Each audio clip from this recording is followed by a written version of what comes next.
los miembros del Pleno de la Junta Nacional de Justicia, siendo las 11 de la mañana, con 3 minutos del día 3 de enero del año 2025, seguimos con nuestra agenda del Pleno prevista para el día de hoy. Y en esta oportunidad tenemos la lectura de la ponencia a cargo de la doctora María Zavala en relación al procedimiento disciplinario 063-2023, seguido del señor Osvaldo César Espinosa López, Víctor Andrés Quinte Pillaca, Carlos Armando Huerta Ortega, Juan Ulises Salazar Lainez, jueces de la Corte Superior de Justicia de Lima. Doctora María Zavala, puede iniciar el momento que estime oportuno. Gracias, señor presidente. Apreciados colegas, voy a oralizar un resumen ejecutivo de la ponencia que ha hecho referencia señor presidente.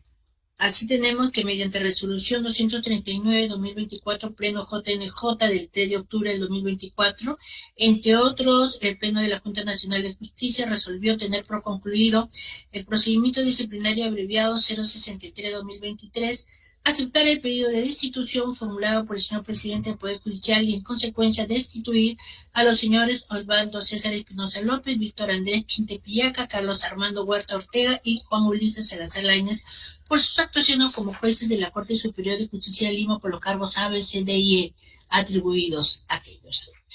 Dentro del plazo legal, los investigados Osvaldo César Espinosa López, Víctor Andrés Quinte Pillaca, Carlos Armando Huerta Ortega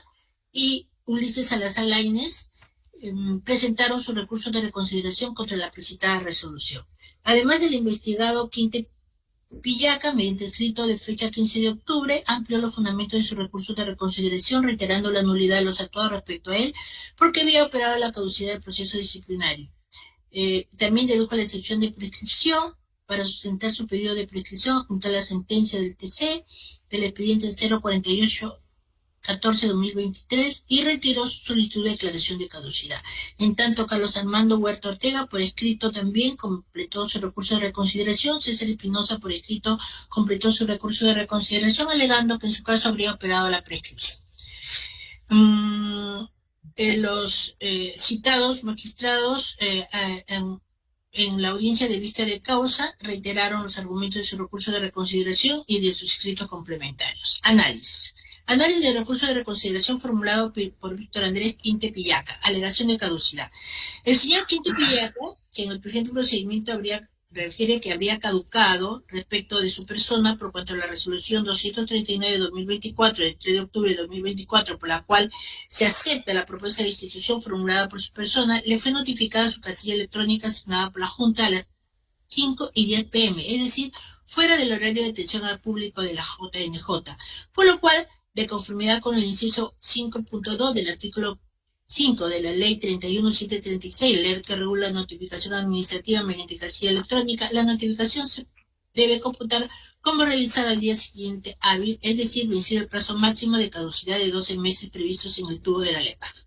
A respecto, esta alegación debe ser desestimada, dado que el investigado, al igual que a sus otros coinvestigados, en la misma fecha, 3 de octubre de 2024, también fue notificado en su correo electrónico y en su domicilio real. Así, a folios 7678 aparece la notificación oportuna en su correo electrónico y a fojas 7688 obra la notificación a su domicilio real, siendo que respecto de ellas, la legislación no establece ninguna restricción en cuanto a que sean notificadas en horario de oficina, por lo que ambas han surtido plenos efectos en cuanto a impedir que prospere la caducidad, por lo cual esta defensa de forma debe ser declarada infundada. La alegación de prescripción señala que su infracción se habría cometido el 18 de abril del 2018, según lo indicado en el considerando 142 de la resolución recurrida, y que por ende el plazo prescriptorio de 4 años previsto en el artículo 252 de la LEPAG se había cumplido el 18 de abril del 22, es decir, antes que la JNJ emitiera su resolución 811-2023 del 14 de septiembre de 2023, por la cual abrió el presente proceso disciplinario. Sin embargo, en este caso debemos tener en cuenta que el presente proceso disciplinario no se inició con la presentada resolución emitida por la JNJ, sino que inició con la emisión de la resolución número 7 del 5 de abril de 2019 de folio 2066 a 2098, la misma que fue notificada a todos los investigados en el presente proceso disciplinario el 14 de junio de 2019, como aparece en los cargos de folios 810 al señor Espinosa, 812 al señor Salazar, 813 al señor Huerta y 815 al señor. Se debe tener presente que el numeral 4.2 del artículo 40 del reglamento del proceso disciplinario de la OMA vigente al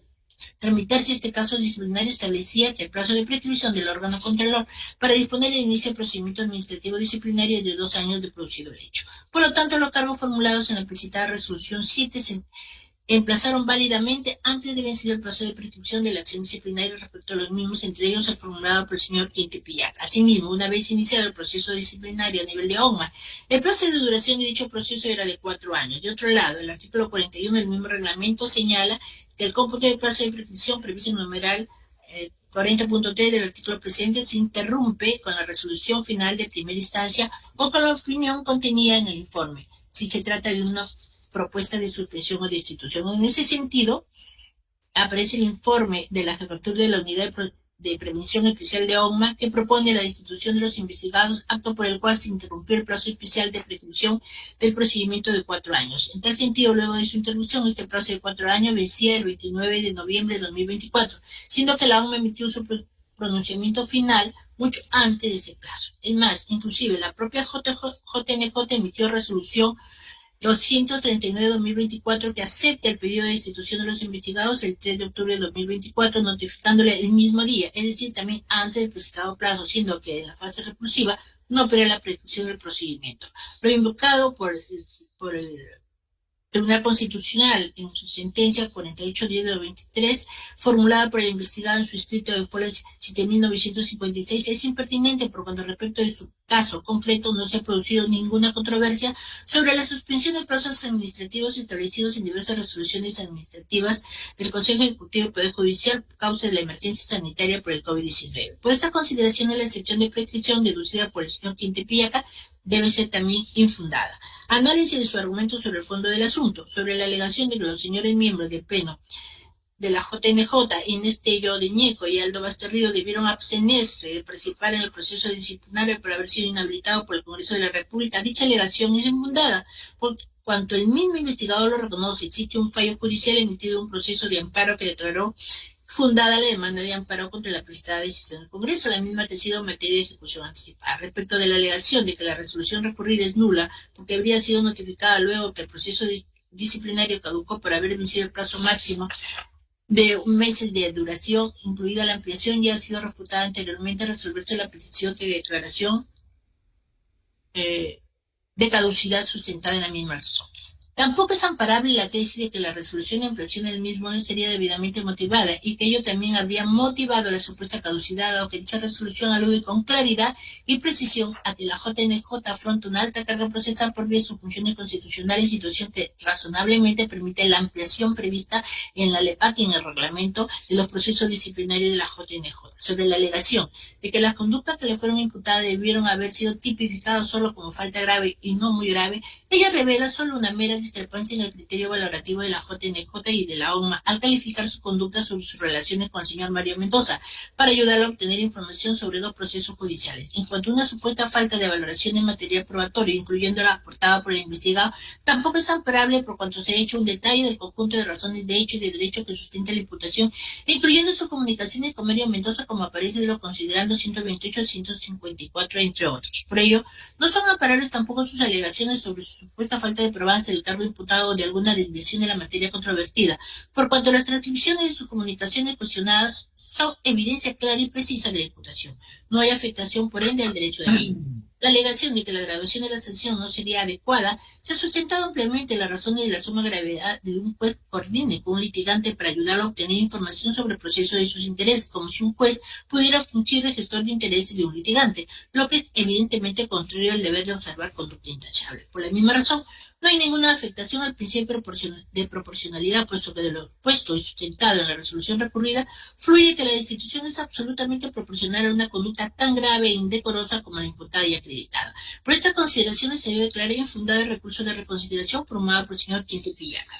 Análisis del recurso de reconsideración formulado por Osvaldo César Espinosa López. Alegación de prescripción respecto al cargo A. Respecto al cargo A no ha operado la prescripción alegada, por cuanto el mismo le fue imputado en forma primigenia mediante resolución 7 del 5 de abril de 2019, por lo que respecto a este cargo resulta pertinente reiterar todo lo expuesto anteriormente al analizar la excepción de prescripción formulada por el investigado Quinte Pillaca.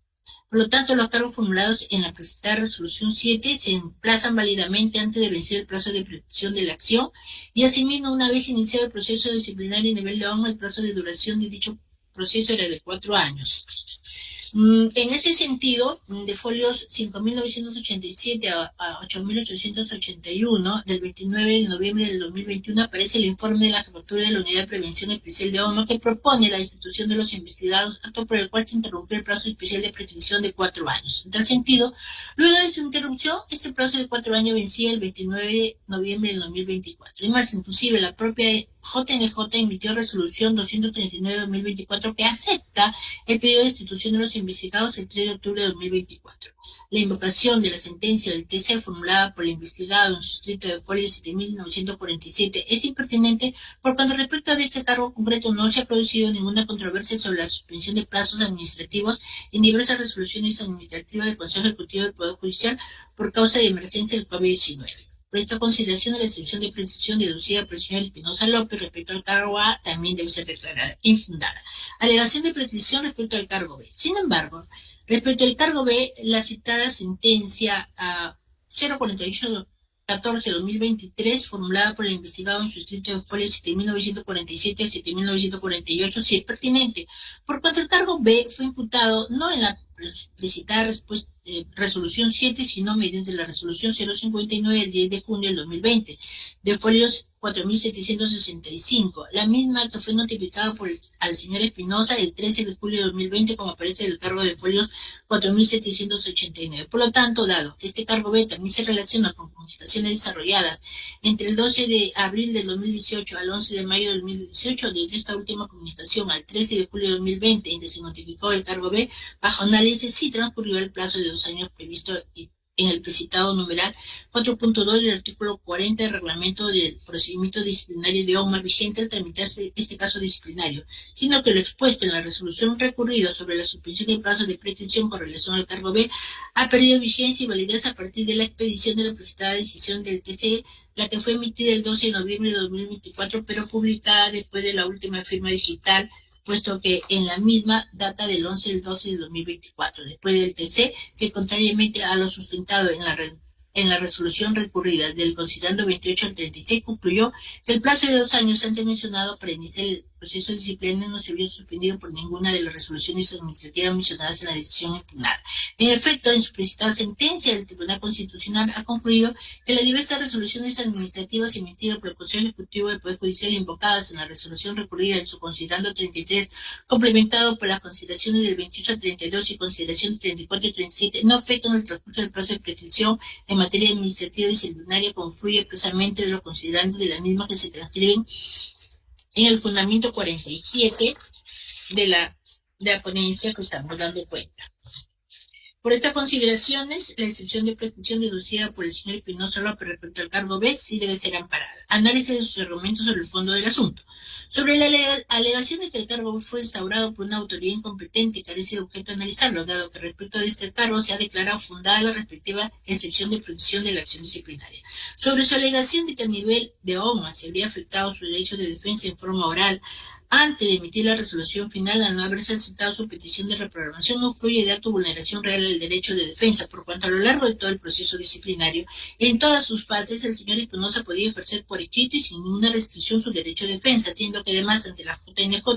tuvo la oportunidad de formular su declaración en la fase instructiva e hizo uso de la palabra ante el Pleno en 2 oportunidades, antes de emitirse la resolución recurrida y luego para sustentar su recurso de reconsideración. Por ello, esta alegación debe ser desestimada como argumento gravitante para sustentar su recurso impugnatorio. Finalmente, en cuanto al cargo A, subsistente su recurso de reconsideración, el señor Espinosa no solicita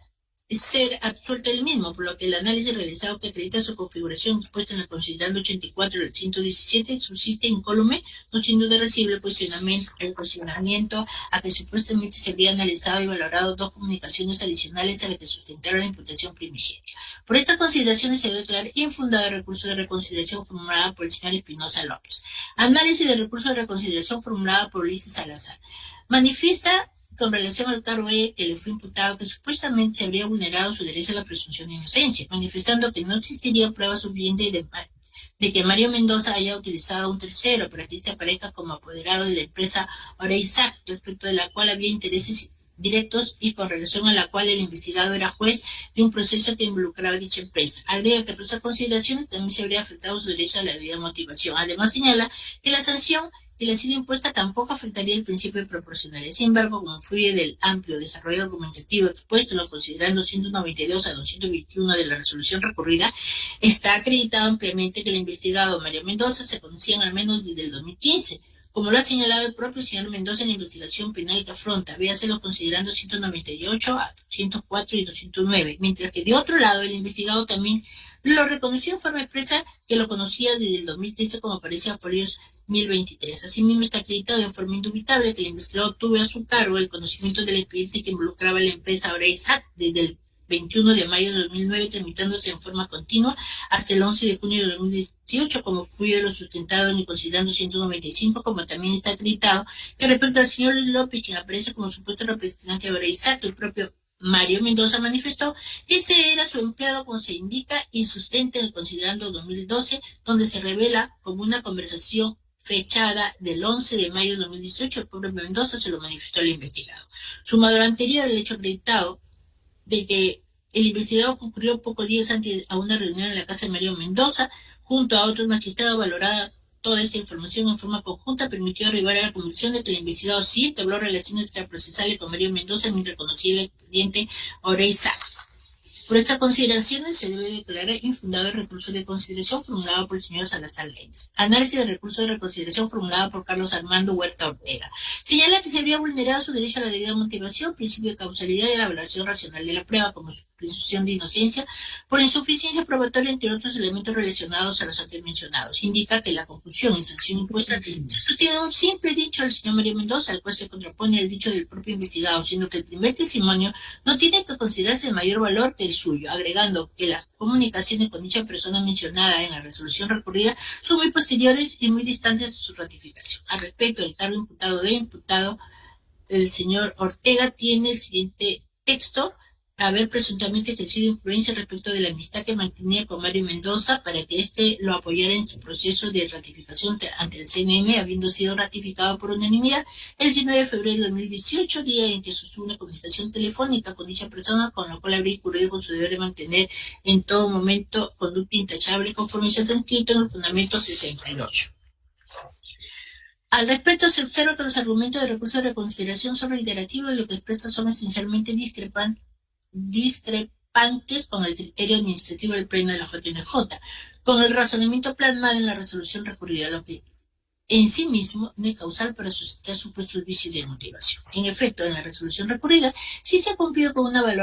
valoración conjunta de la prueba y respetando los principios de causalidad, razonabilidad y proporcionalidad. El investigado no ha proporcionado elementos probatorios que desvirtúen el mérito de la declaración de Mario Mendoza en la carpeta fiscal 01-2020 MP, sobre la cual en el considerando 164 de la resolución recurrida se ha transcrito y se señala, entre otros, que el que me buscó, me llamó y me solicitó que le ayude para lograr ser ratificado como juez porque tenía dificultades, fue Carlos Huerta. De otro lado, en las consideraciones 165 a 178 se realizó un análisis de dicha declaración,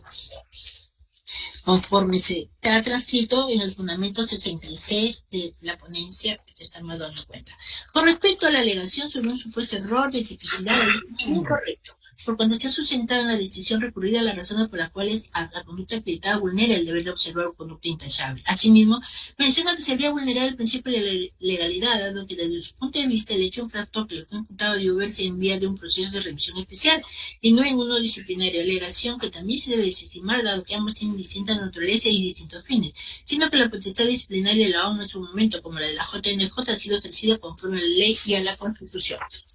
Los cuestionamientos referidos a una supuesta indebida valoración de la prueba inicial, incluyendo el mérito de la declaración de Mario Mendoza, como la alegación de que las llamadas transcritas o sus contenidos serían irrelevantes y o distintos en el tiempo, solo expresan, lo reiteramos, la natural discrepancia del administrado respecto del criterio administrativo o resolución de la JNJ, pero no enervan la razonabilidad de la motivación cuestionada. De igual modo, no se estima la alegación de una supuesta vulneración al principio de igualdad en la aplicación de ley, dado lo cual cita el caso disciplinario de otro magistrado, por cuanto cada proceso disciplinario tiene sus propias particularidades y prueba específica, lo que genera diferencia en la motivación y la conclusión. Por lo expuesto, el Pleno de la JNJ ha motivado debidamente su decisión, por lo cual no ha vulnerado ninguno de los derechos y principios invocados por el señor Huerta. Por estas consideraciones se debe declarar infundado el recurso de reconsideración formulado por el señor Huerta Ortega. Por los fundamentos citados, con mucho respeto, propongo al Pleno de la JNJ emitir la resolución en el siguiente sentido. Primero, declaré infundada la petición de caducidad y excepción de protección deducida por el investigador Víctor Andrés Quintepillaca e infundado su recurso de reconsideración respecto de la resolución 239-2024 Pleno JNJ de fecha 3 de octubre de 2024 le impuso la sanción de destitución. Segundo, infundada la excepción de protección deducida por el investigado Osvaldo César Espinosa López respecto al cargo A. Fundada la excepción de protección deducida por el mismo investigador respecto al cargo B. Y, por lo tanto, fundada en parte su recurso de reconsideración respecto de la resolución 239-2024 de fecha 3 de octubre que le impuso la sanción de destitución por lo que al subsistir lo concluido la sanción de destitución, por lo que el solo subsistir concluido con la realización del cargo A, respecto al cual no se cuestionó su habilitación al haberse demostrado la falta grave imputada en el mismo, se dispone la remisión de los actos solo respecto al dicho cargo A la Autoridad Nacional de Control para la imposición de la sanción menor que corresponda. Infundado el recurso de reconsideración interpuesto por el investigado Juan Ulises Salazar Lainez respecto de la resolución 239 2024, Pleno JNJ de fecha 3 de octubre del 2024 que le impuso la sanción de destitución. Infundada el recurso de reconsideración interpuesto por el investigado Carlos Armando Huerta Ortega respecto de la resolución 239-2024 Pleno JNJ de fecha 3 de octubre de 2024 que le impuso la sanción de destitución con lo demás de estilo que se usa en este tipo de resoluciones. He concluido, señor presidente. Muchas gracias, doctora María Zavala. Invito a los miembros del Pleno a proceder a debatir la presente ponencia y a hacer público el sentido de nuestro voto una vez concluida la misma. Tengan todos ustedes muy buenos días. Gracias.